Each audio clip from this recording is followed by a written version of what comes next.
Okay, so welcome to our webinar this month. Obviously, you can see there by the, let me go back again, by the content, by the topic, the essential financial lessons for the next financial generation. Sorry, for the next generation.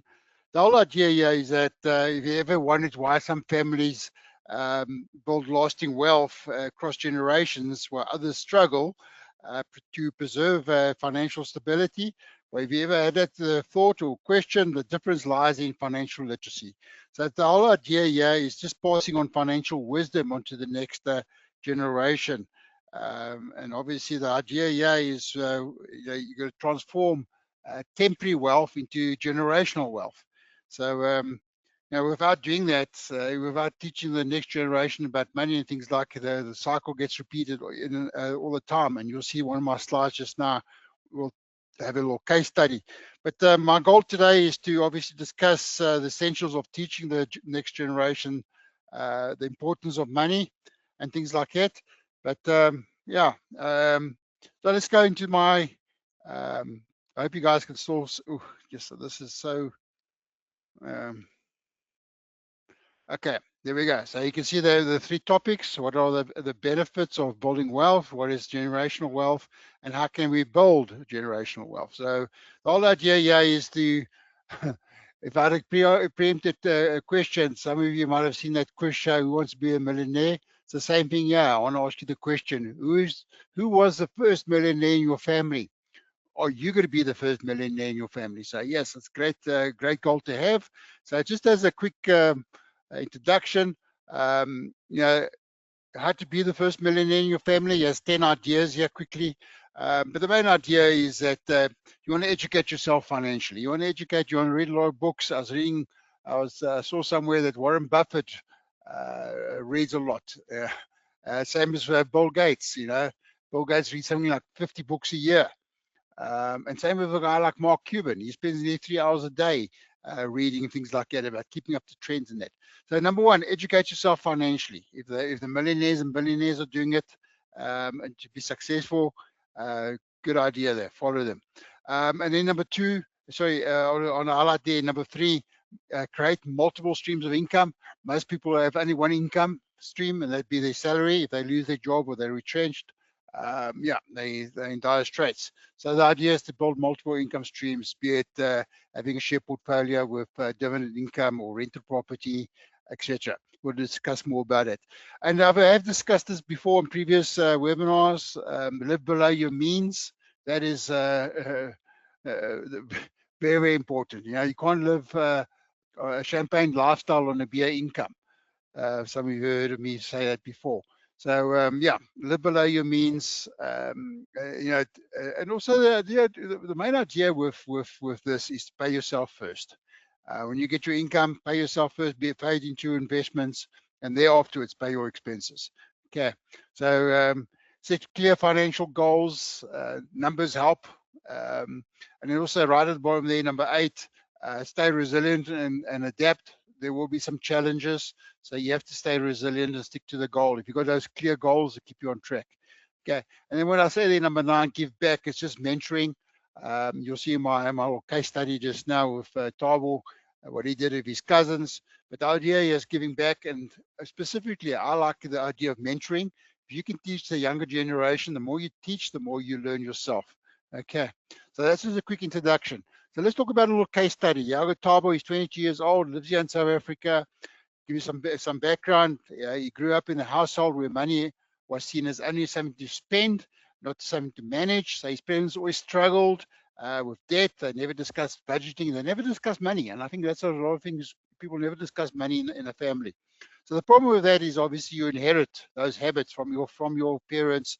You enter a life where you're not understanding credit. We don't understand about saving and investments, and also don't understand more about financial planning. So, the risk here is that we repeat that cycle. As I said just now, we live month by month, paycheck by paycheck. We're relying on loans and lacking financial security. So it's that scarcity mindset. So going forward, we talk about generational impact. Without intervention, if we don't change that cycle could continue. and obviously that would limit opportunities for Tabo's future family. So the thing here, we need a shift in mindset. So we need first of all, we need awareness. So Tabo picked up a book. One of the first books I ever picked up many years ago was a book called Rich Dad Poor Dad, and that changed my whole idea about assets and liabilities. But anyway, Tabo realized financial literacy was not just about numbers. It was all about freedom. And we talk about financial freedom and time freedom and things like that. So he started asking himself questions. And that's where I said where the awareness comes in. How can I avoid the mistakes I've seen at home? How do I stop repeating that?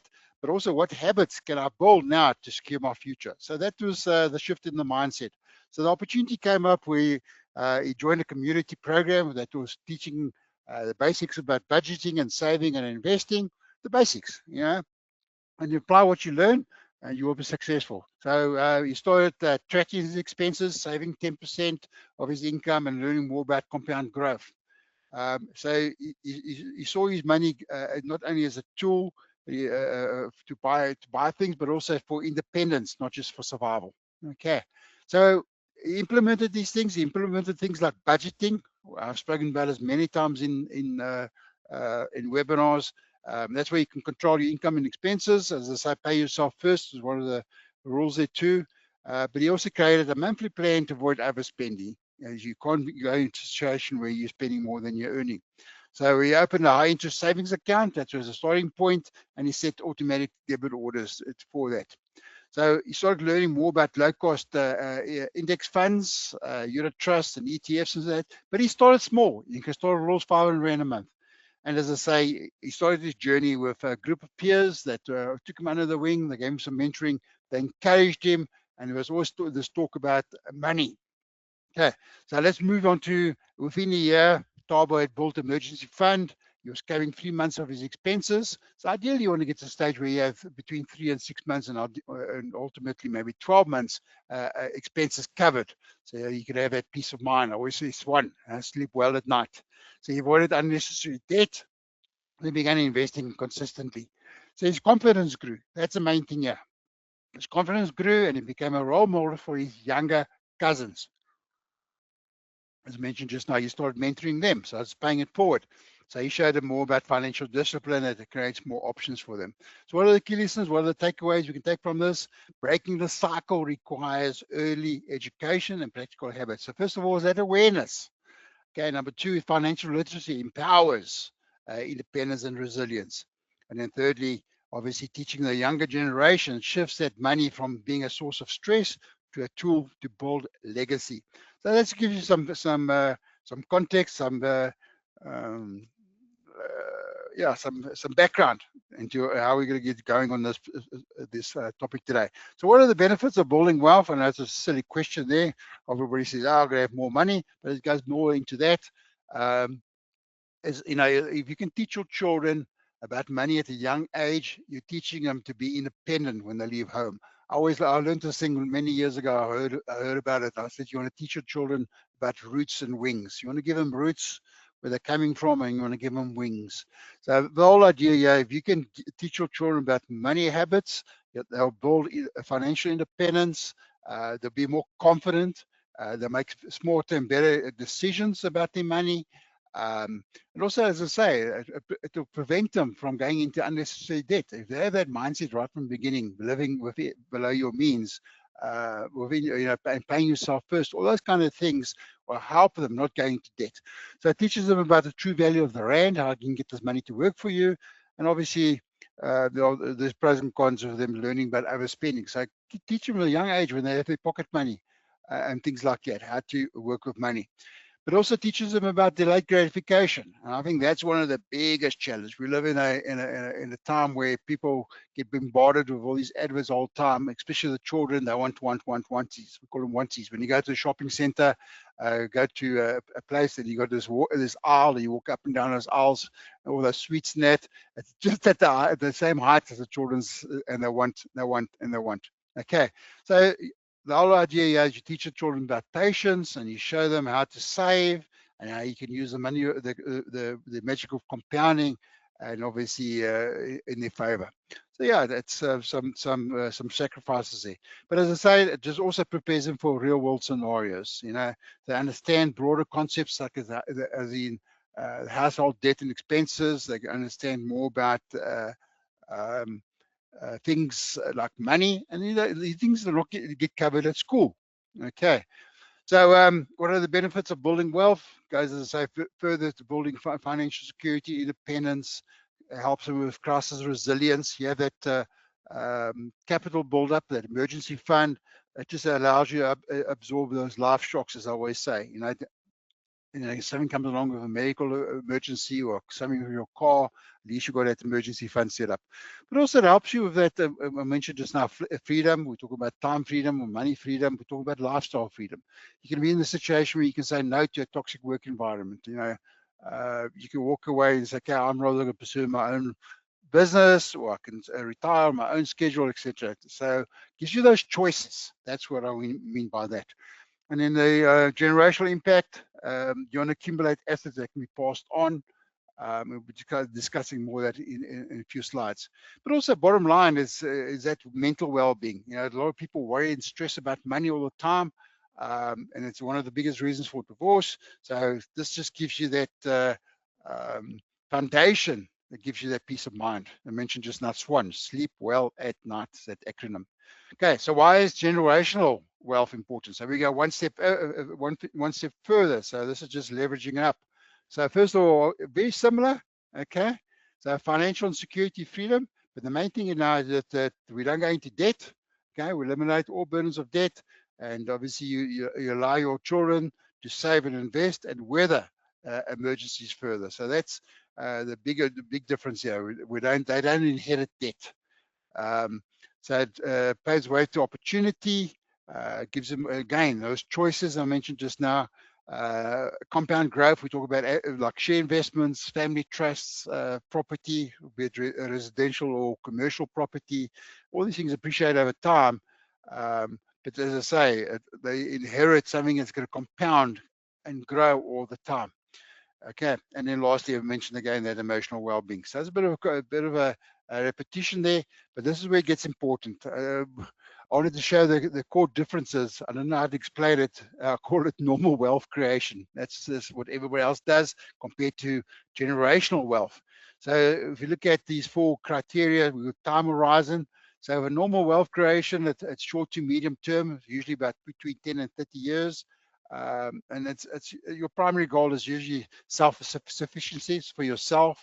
You want to build up to your own retirement fund, and you want to be able to have your own emergency fund, but it's all self.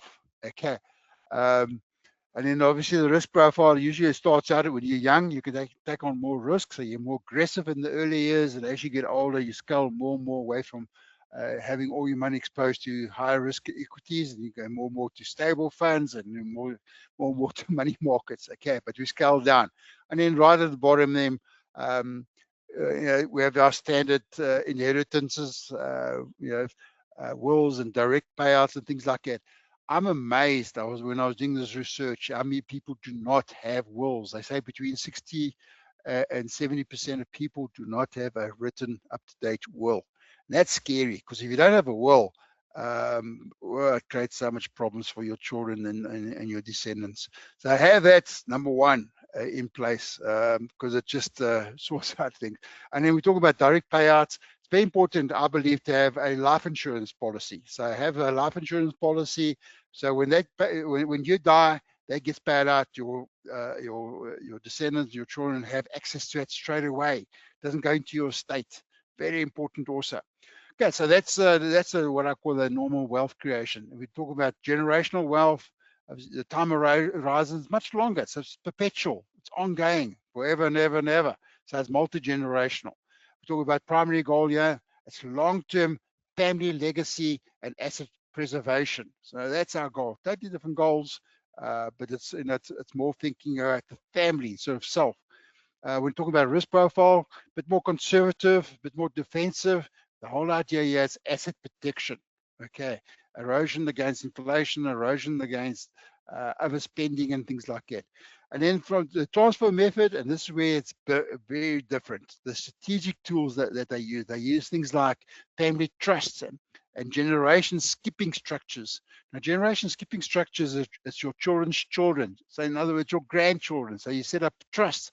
They call them inter vivos trusts and things like that. Yeah, I'm not a fiduciary financial advisor. I suggest you get a hold of that if you want to set that up. Okay, so common wealth vehicles, we have touched on this just now. So both the normal approach to wealth creation and the generational wealth, they both use similar assets, they just handle them differently. And that's the difference I want to make here. So when it comes to, call it investments, normal wealth relates to the standard retirement accounts like retirement annuity or your pension or provident fund. They all got that in place, but generational wealth goes one step further. They start incorporating specialized tools like offshore portfolios, offshore endowments, and life policies. Okay, very important that life insurance policy, I believe, is a big difference there. When it comes to property investments, you know, the normal wealth creation, hopefully by the time you want to get to retirement, you've paid off most of your bond, so there's debt free. But the main thing here is that yeah, it's paying off your primary residence. That's what happens with the normal wealth creation. By the way, you got up to 3.5 million rand. That anything below that will not be eligible for estate duty. Estate duty is 20% of your estate over 3.5 million. Okay, so be aware of that. So it's important to structure and sit down with a financial advisor, talk to a estate planner, and things like that, because you want to minimize your tax burden. Yeah, and then another vehicle that they use. Instead of just building a company to sell, a lot of people would do that, build up and then use that as part of their retirement fund. Generational wealth goes one step further. They create an operating company or a family office that's designed to manage for the heirs, for the descendants. So those are just the common vehicles that we can talk about. So how do you build generational wealth? So there are 4 steps that we're going to go through. Number 1 is obviously optimizing your cash flow. This is where you want to increase your income potential, your income. So having multiple income streams, that's what I was talking about here. So it starts off with living below your means, as I mentioned just now, but putting your money to work for you. You want your money to work as hard for you as you can, hoping that you know, pay yourself first instead of hoping that there's something left over and then investing that. Okay. So pay down any consumer debt. You want to eliminate any high interest consumer debt. You don't want to have credit card debt and loans and things like that. Get rid of that. And the easiest way to set these things up is to have debit orders and recurring transfers. That's automatic. It's out of mind. So it's automatic. You don't see it. So number 1, optimize your cash flow. So increase your earnings potential. Maybe upskill yourself, get more jobs, do freelance jobs on the sideline, sort of side hustle, all those kind of things. Earn extra income. Diversify your income. So this is where you start taking that income now and you start investing in a high return on your investments, assets as such. So share market historically always been one of the better vehicles. But you can also consider starting out as a low-cost broad market index fund. I like the Satrix MSCI World Fund or ETFs or in the unit trust. There's quite a few there. But the whole idea, you want to take advantage of compound growth. You want to build wealth over the long term. Property, you can start looking at building a property portfolio. Most people start out with one residential property. But you can also add on commercial property that offers that multiple generational benefits, and that includes long-term appreciation and also things like tax advantages from depreciation, but also that steady rental income. And then, as I mentioned just now, high income skills, continuously upgrade your professional skills. I'm amazed how many people are learning about AI and using it to their advantage. That's great. A lot of people are creating little side hustles from that. So you also might want to start a profitable family business. But the main thing here is that you want to accumulate different assets that's going to drive growth. Okay. So number 4 here is to minimize your taxes. You pay to Caesar what's due to Caesar. So keeping money you make is just as important as keeping it. So making money is one side, but also keeping as much as you can is important. So obviously taxes and probate fees. Probate fees is all the legal fees when you die. It's all those people that, you know, they're lodging the death certificate, all those kind of fees that we're talking about. So that can also erode a lot of your estate. Be aware of that. So as I mentioned, start off with tax efficient accounts like your RA and your tax-free investment plan. So that gives you that immediate benefit. And then again, on a reinstate, reinforce that idea of life insurance, be it a whole life insurance policy or term policy. This will just provide a tax-free lump sum to your family. And this is helpful in paying off any estate taxes, but also obviously maintaining liquidity without being forced to sell off any other property. That's a problem. A lot of people don't have wills and they don't have this life insurance in place. Okay, and that's why I see it all the time. People, there's a state and it takes months, sometimes up to years, for things to be resolved. Okay, and sorry, here's number 4. Structure the transfer of wealth. Remember this all in the context of generational wealth. Establish a trust. And obviously the main idea of the trust is asset protection.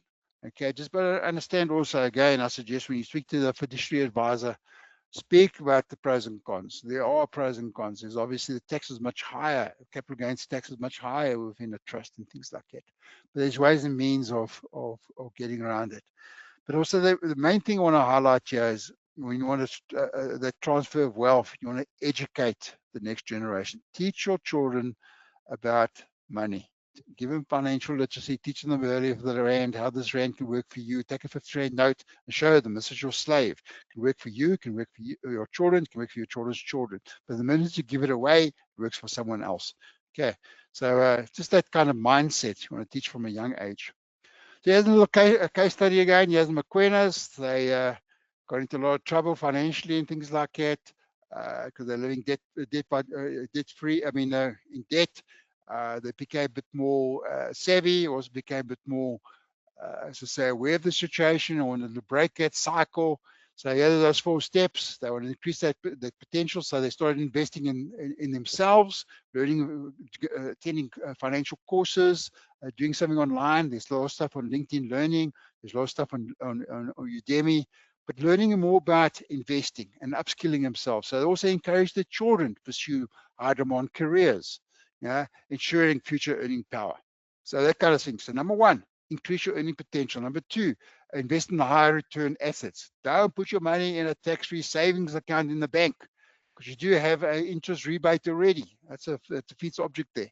So they started investing into high growth funds, ETFs as a starting point, but they also bought a rental property, which also created some passive income for them. And then they also launched a little family business. Okay. And they got some professional advice. Again, I'm reinforcing that. Get professional advice. Go speak to a financial advisor. You can refer to a fiduciary financial advisor. But talk about tax and talk about growth and all those kind of things. So structured investments, obviously, it helps you maximize those deductions and reduce that capital gains tax. And then lastly, obviously, the trusts and the wills are important, and this would help them. So what happened with the McQueen family? The results after 10 years, they had multiple income streams. They had obviously their salaries, rental income from various properties, share dividends from a very nice share portfolio, and then they had business profits. The children were a bit more knowledgeable what's happening in the family and knowledgeable about investments, and obviously the trust and wills ensure that the wealth won't be eroded by legal disputes, and that's another hassle. After you pass away, there's always these legal disputes. Everything is documented. You won't have that. Okay. And so what are the key lessons again? We can take away 3 things. Generational wealth is not accidental. It does require intentional planning and obviously discipline. Stick to the plan. And then also combining earning power, start investing, and then tax efficiency and legal protection. Those are the 3 or 4 things that go together. That'll help you with creating that legacy that outlasts the current generation. Again, teach the children to manage and grow wealth that will ensure that the cycle will continue positively. Okay. what does PSG offer in those terms? There's 4 investment vehicles I can highlight for you. We're talking about a VIP, a voluntary investment plan. This is just a unit trust account. The nice thing about this, you can use this as a starting point for emergency fund. They obviously doesn't protect you from tax, but in the sense that this is a nice way to start. Okay, so it gives you that flexibility. You can have access to the money all the time. As I said, ideally for emergency fund. Then those of you a bit more that have an income tax rate greater than 30%, and you want to invest at least for 5 years, endowment is one of the vehicles I suggest you look at. What's nice about it is that it's disciplined savings. It's not you can take a loan against the investments. But the idea is more disciplined savings that you get to invest all the time. There are restrictions when it comes to contributions. They call it 120% rule, but I'm going to go into that right now. Let's talk about the tax-free and the retirement annuities. Those are the classical tax-efficient vehicles that you can look at. Tax-free is a great way to complement a retirement annuity, so you can build up that wealth. You got a lifetime limit of 500,000. At this point in time, it's 36,000 Rand a year. So it's roughly about 10.8 years that you can max it out. So if you pick 10 years to go to retirement, this is one of the vehicles. So you can put in that 500,000 plus all that growth on top of it, and all that will be tax-free. Use that to pay off your debts and things like that, apart from your life insurance that your family will use. Retirement annuity, what's nice about that is that you get the contributions tax deductible up front.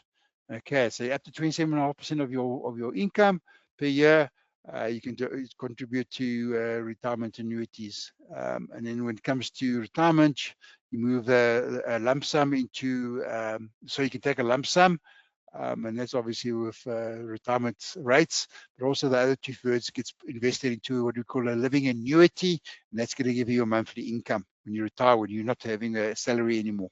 Okay, so those are the vehicles that I want to highlight for you. A quick summary. We spoke about who wants to be the first millionaire in your family.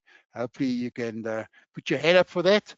But the benefits of wealth building, it's very much similar to just normal generational wealth. It's just financial security and independence, and then paying it forward. Okay, so yeah, and right at the bottom there, those are the 4 vehicles that I wanted to highlight for you. I went through this very quickly.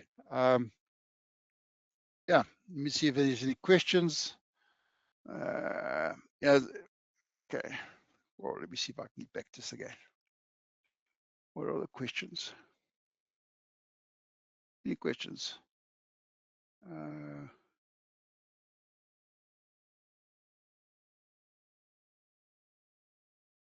Okay, here's a question from Level.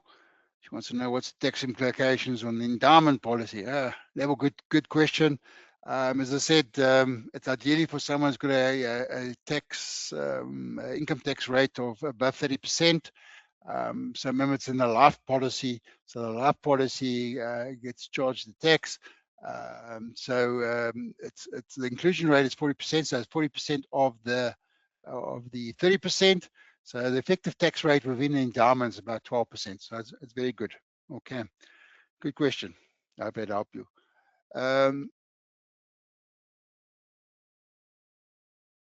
Here's a question from which business is suitable for businesses? Great question, Level. Great question again. Again, you know, if you're a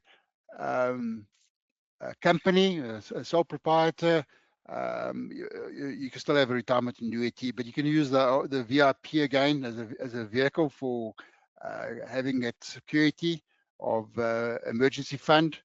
Yeah. Unfortunately, the tax-free is only for individuals, but same as the RA, it's for individuals, not for companies. I hope that answers the question. There's a question here from Jean.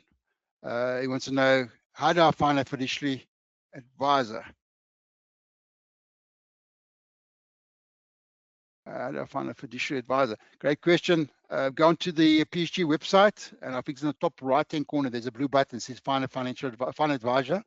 And then from there, you can go down, obviously, one of the name, but go to province and then city.